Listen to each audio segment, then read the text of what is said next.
வாழ்க வளமுடன், வாழ்க வையகம். அன்பாய் இருக்கும் மனிதர்களுடன் அன்பில்லாத மனிதர்களும் சேர்ந்து வாழ விருப்பமாய் இருக்கிறார்கள் இங்கு. இந்த கருத்தை கொஞ்சம் ஆழ்ந்து கவனித்து பாருங்கள்.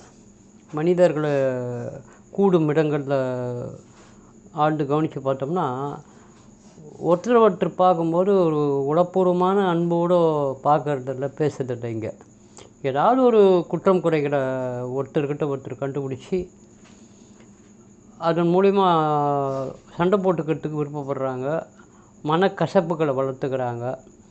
ஒருத்தர் சேர்ந்து வாழ்கிற வாழ்க்கை முறையில் அதை அவங்க காட்டிக்கிறதில்ல.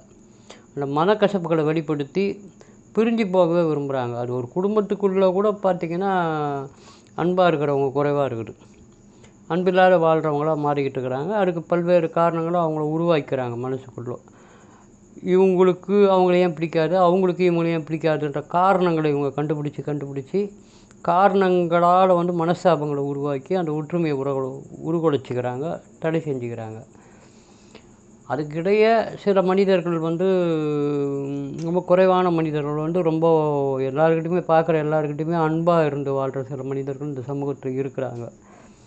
அந்த மாதிரி அன்பாக இருக்கிற மனிதர்கள் உணர்வலைகள் எப்பவுமே ஒரு புனிதமான நிலையில் இருக்கிறதுனால இந்த அன்பே சிறிதும் கிடைக்காது வாழ்கிற மனிதர்கள் இருக்கிறாங்க இல்லையா, அவங்களுக்கு இந்த மாதிரியான மனிதர்கள்கிட்ட போய் பேசும்போது பிடிச்சி போயிடுது. என்னடா நம்ம மேலே யாருமே அன்பு காட்டலை, நம்மளை வெறுக்கிறாங்க, இவர் இவ்வளோ அன்பு காட்டுறாருன்னு சொல்லிட்டு அவர் கூட சேர்ந்து இருக்கிறதுக்கும் அவரோட சேர்ந்து வாழ்கிறதுக்கும் ரொம்ப மனசளவில் ஒருங்கிணைச்சிட்டு அவங்களோட வாழ முயற்சி பண்ணுறாங்க. அது ஒரு நல்ல விஷயம் தானே.